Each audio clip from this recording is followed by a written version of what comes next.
Hoje nós vamos falar sobre dinheiro e religião. E eu não poderia começar esse vídeo sem colocar a frase de uma das pessoas que eu admiro e de umas ideias, ou de uma ideia que vai fazer com que você reflita junto comigo sobre a questão do dinheiro e religião. Lá em 1800, 1900, começo de 1900, o mundo ocidental se viu muito interessado pelas filosofias indianas, dentre elas os livros, movimentos como Hare Krishna, por exemplo, e no Ocidente, um dos maiores disseminadores foi o Bhaktivedanta. Eu vou compartilhar com você aqui a tela, porque esses nomezinhos para gente que não tem costume são realmente complicados. Tá aqui o site que tem a biografia dele, caso você queira conhecer. Também é conhecido como Brahma Panda. Vários livros ocidentais aqui que a gente fala dos Vedas, o Bhagavad Gita, esses nomes pegam a gente na hora de falar. Mas vários livros que trabalham com esses conhecimentos mitológicos e históricos de toda aquela região ali da Índia que despertam muitos movimentos, eles são provenientes da tradução que nós temos conhecimento aqui do Ocidente, do trabalho desse divulgador aí da religião. Por que a gente está falando dele quando a gente fala de dinheiro? Perguntaram para ele, o que ele achava do mundo ocidental. Se ele tivesse que falar uma coisa do mundo ocidental, o que ele falaria, O que ele acha mais interessante, qual é a maior crítica dele, qual foi a percepção que mais chocou aqui no mundo ocidental. E aí ele colocou a seguinte questão: eu acho muito interessante aonde tem uma civilização tão grande e que se diz tão cheia de conhecimento científico e tecnológico, não se preparar ou não pensar, viver todos os dias como se não tivesse morte, que é a única certeza que nós temos. E a nossa jornada aqui deveria ser preparar para a nossa vida pós-morte. E é muito interessante se a gente pensar nessa reflexão, nesse ponto de vista desse líder religioso, porque é verdade. No mundo ocidental, a gente pode dizer que desde lá, toda a realidade que a gente conhece de mundo, não só o cristianismo, mas antes, até o judaísmo especialmente, vem o judaísmo, depois as outras filosofias, depois o cristianismo, sempre a religião, ela acabou por corrompendo em busca de se corrompendo, na verdade, quando os líderes, especialmente os líderes, começam a se apropriar ou preconizar as questões materiais. E isso é o problema ocidental. Isso aí são traços, que já são antigos, mas que no determinado tempo, na medida que o tempo foi passando, quando a gente teve todo aquele movimento que impulsionou as grandes revoluções tecnológicas, o capitalismo, a gente teve uma barreira que nós não conseguimos transportar, talvez, que é justamente esse apego às coisas materiais, essa ideia, de que toda felicidade envolve bens materiais, envolve sucesso financeiro, vídeos que as pessoas procuram, como ganhar muito dinheiro fácil, como você ser rico, ostentação, movimento ostentação. E na teologia ou na história da igreja, sempre o dinheiro ele esteve associado a isso. Então, se num primeiro momento a igreja mãe trazia o discurso, de que os ricos não entravam no reino de Deus, de que tudo bem você ser uma pessoa simples, mas em contraposto disso, você tem uma liderança vivendo em luxo absurdo, usando ferramentas e signos de ouros para mostrar sua supremacia, o que também a gente pode dizer que se corrompe,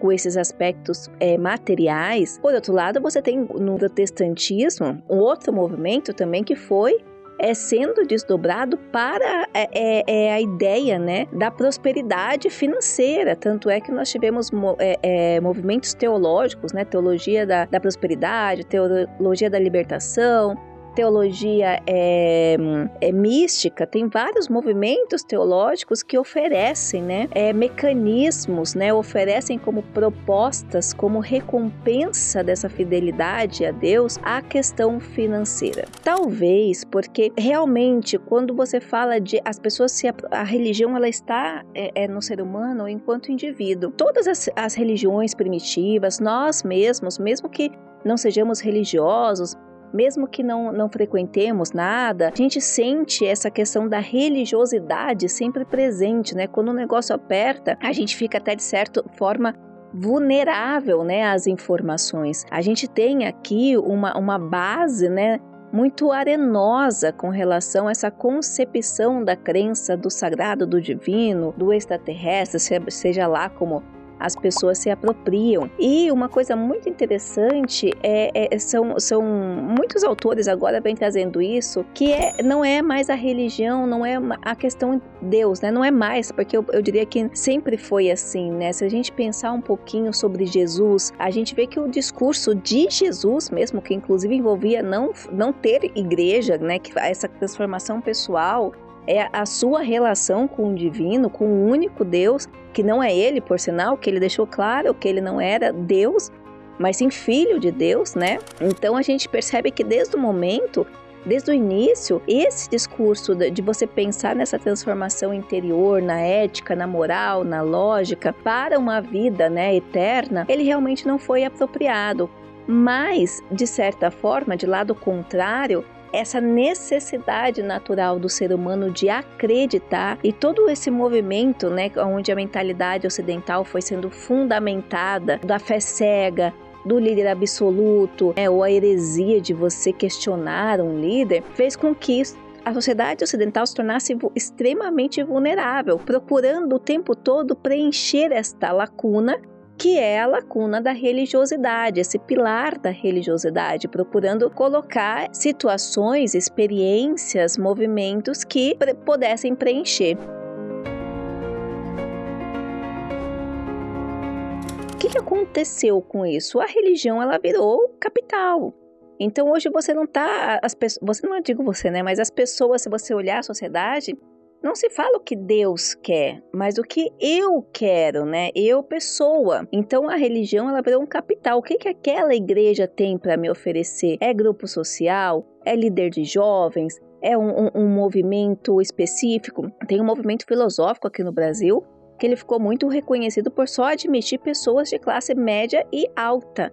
Então as pessoas queriam ir para esse movimento porque aquele grupo ali poderia oferecer negócios, business, virou mercado. Então quando os primeiros autores, na verdade essa já é uma discussão antiga, porque como eu falei, o dinheiro aqui no mundo ocidental sempre acabou sendo utilizado como mecanismo desse exercício, mas especialmente começo de 1900, quando as religiões começaram a ser mercantilizadas.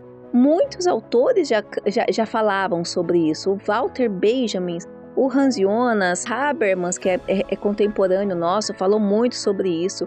O Jung, sobre essa mercantilização que coloca a religião agora como uma estratégia mercadológica. Então, o neopentecostalismo, né, ele oferece experiências. Então, você tem vários tipos de neopentecostalismo, onde você tem aquelas experiências, aqueles shows, os símbolos, os rituais. E aí, aquilo é tanta misticismo e magia que quando a pessoa cai na lógica dela, ela vai realmente procurar um misticismo porque aquilo parece não fazer mais sentido. A polarização, né? Aquilo que eu acho que é certo. Quer dizer, tudo bem distante, né? Se você falar da sociedade ocidental, do que o próprio Cristo diria, né? Muito distante do que as outras filosofias antigas falam com relação a espiritualidade e o sentido da eternidade. Então, o mundo ocidental vive ainda como se esse momento não fosse chegar.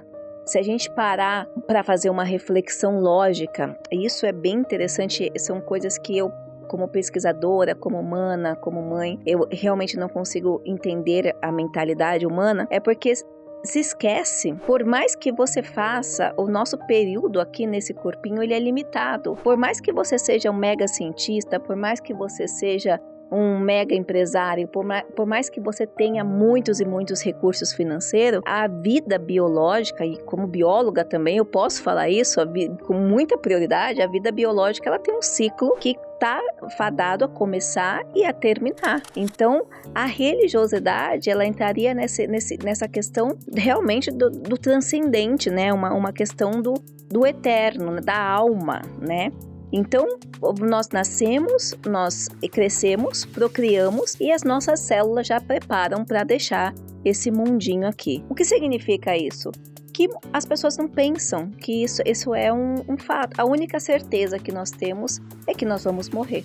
É como o mestre e divulgador ali da filosofia Hare Krishna, ele colocou muito, né? Então, realmente, a nossa única certeza é esta certeza da morte. A partir do momento que as religiões elas entraram com o mercado, a gente tira aquele sentido da religiosidade enquanto transformação. Ela sai e ela começa agora a adotar características de acordo com o mercado, né? Eu vou para Miami, eu vou fazer TikTok, eu vou fazer isso.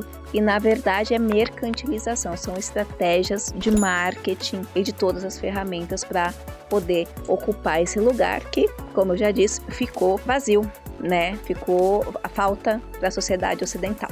Tá bom? Eu espero ter ajudado. É uma reflexão profunda, né? Dá muita discussão isso daqui, mas mais um pouquinho para você pensar que talvez o que importa é você dar valor realmente para as coisas de hoje e que valem a pena.